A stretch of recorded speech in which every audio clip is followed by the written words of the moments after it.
कीजिए, दिल से कीजिए। बस कुछ नहीं करना, अपना कर्म करो, सब कुछ करो, बस उसको ठाकुर जी के हाथ में दे दो। मैंने एक संत के मुख से बड़ी सुंदर बात सुनी, ध्यान से सुनिएगा, सबके लिए बहुत जरूरी है। आप लोगों ने कई जगह सुना होगा, अच्छा घर माया है, ये माया है, पैसा माया है। मेरा ऐसा मानना है कि ठीक है, माया तो जरूर है, परंतु अगर आप उसको प्रभु चरणों में समर्पित करके उनको साथ लेके चलो तो माया आपको कभी स्पर्श नहीं करेगी, चाहे आप अच्छे घर में रहो, चाहे आप झोपड़ी में रहो।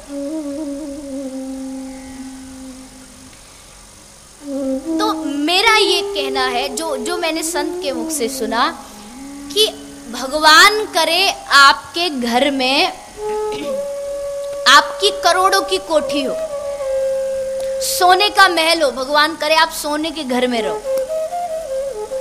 आपके घर में 20-30 कमरे हो, आपके घर में बढ़िया सा एक बड़ा सा किचन हो, आपके घर में बढ़िया सा बाथरूम हो जिसमें जकूजी वकूजी सब लगा हो, बढ़िया सी उसमें इटली वाली टाइल लगाओ, चाइना से इटली से क्रॉकरी मंगाओ, सब कुछ हो। लेकिन भगवान क्या कहते हैं, बेटा तेरे पास ये सब कुछ हो, मुझे कोई फर्क नहीं पड़ता, तेरे लिए सब मुबारक, मुझे तू अपने घर में कहां रखेगा। भक्त ने कहा प्रभु आपके लिए एक बड़ा सा मंदिर बनवा दूंगा घर में। भगवान ने कहा नहीं नहीं, मुझे वो नहीं चाहिए, तू सब कुछ अपने लिए रख, बस रसोई की एक छोटी सी अलमारी में बेशक मुझे बिठा दे, मुझे तब भी फर्क नहीं पड़ेगा। लेकिन अगर तेरे घर में कोई आए, तेरा रिश्तेदार, तेरा नातेदार, और तुझसे पूछे कि ये घर किसका है, बस इतना बोल देना कि इस घर का मालिक रसोई की अलमारी में बैठा, बस इसके अलावा तुझे कुछ नहीं करना।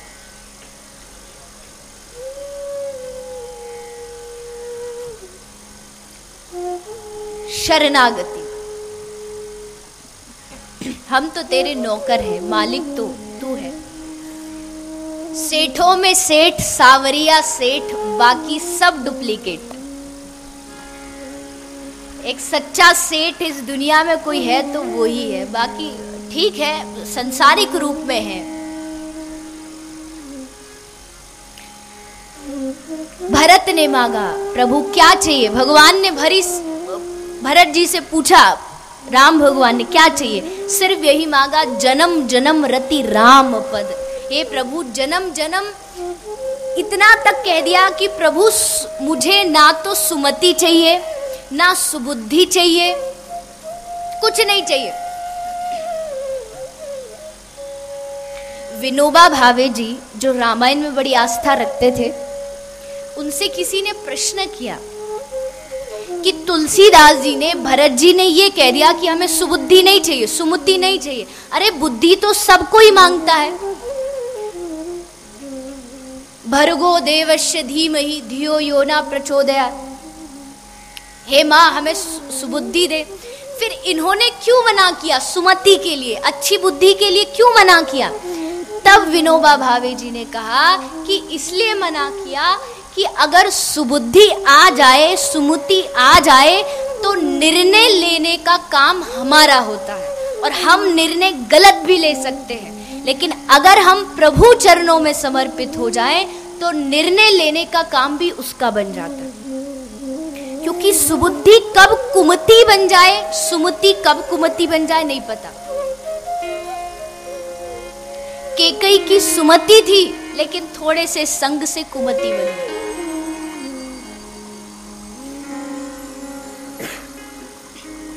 इसीलिए पूर्ण शरणागति हो। शरणागति का एक सबसे बड़ा फायदा ये है, आप सब बहुत सारी स्त्रियां यहाँ बैठी है, आप सब ज्यादा जानती होंगी। एक छोटा बच्चा अगर कहीं से थोड़ा बहुत गंदा हो, उसके चेहरे पे मिट्टी लगी हो, फटे कपड़े हो, तो पड़ोसिन देखेगी तो क्या बोलेगी? ये बोलेगी कि इस बेटे में अकल नहीं है या फिर ये कुछ जानता नहीं, ये बोलेगी? हाँ या नहीं? हाँ। ये क्योंकि वो छोटा बच्चा है तो इसलिए वो पड़ोसन बोलेगी इसकी माँ को इसको रखना भी नहीं आता। उस बच्चे की गलती नहीं बताएगी और है भी नहीं, वो कहेगी इसकी माँ इसको साफ भी नहीं रख सकती। अगर वो बच्चा बड़ा हो गया 22-25 साल का तो गंदे कपड़े पहने तो फिर माँ की कोई जिम्मेदारी नहीं, फिर कहेंगे इसमें अकल नहीं। वैसे ही अगर आप प्रभु के सामने छोटे बच्चे बन के रह जाएं, छोटा बन के रहे, तो अगर कोई बुराई आ भी जाए तो उसमें जो कमी है वो आपकी नहीं, आप तो ठाकुर जी के बच्चे हो। वो जैसा रखेंगे वैसा रहेंगे। ये शरणागति का सबसे बड़ा फायदा।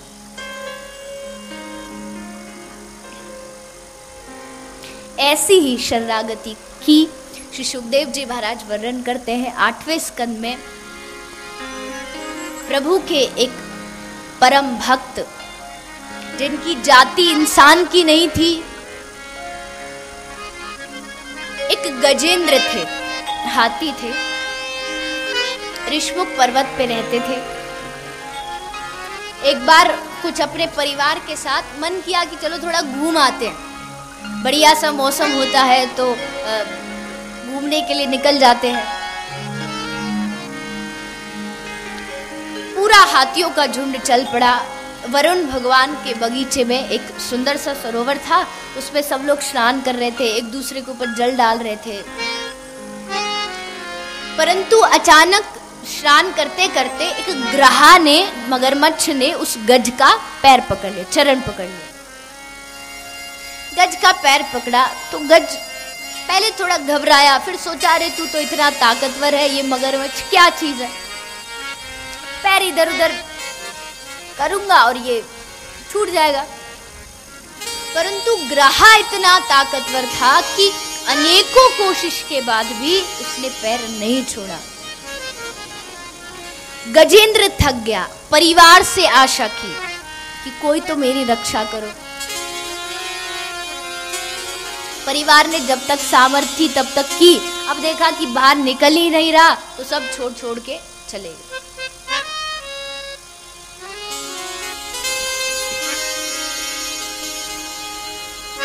और ये तो संसार की वास्तविकता है, जब थोड़ा बहुत सुख आता है तो सब बंधु बांधव बन जाते हैं, सब रिश्तेदार बन जाते हैं, दुख आता है सब छोड़ के चले जाते हैं।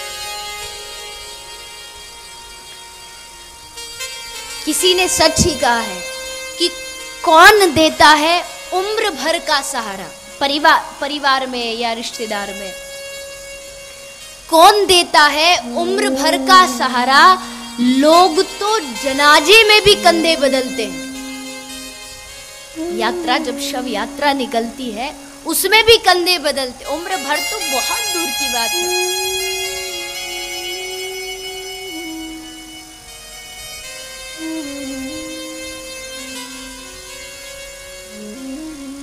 एक संत ने अपने एक शिष्य से कहा, बेटा संसार में तू बहुत रह लिया, अब तू मेरे साथ चल, तेरा भक्ति में मन है, तू मेरे साथ चल, घर द्वार छोड़।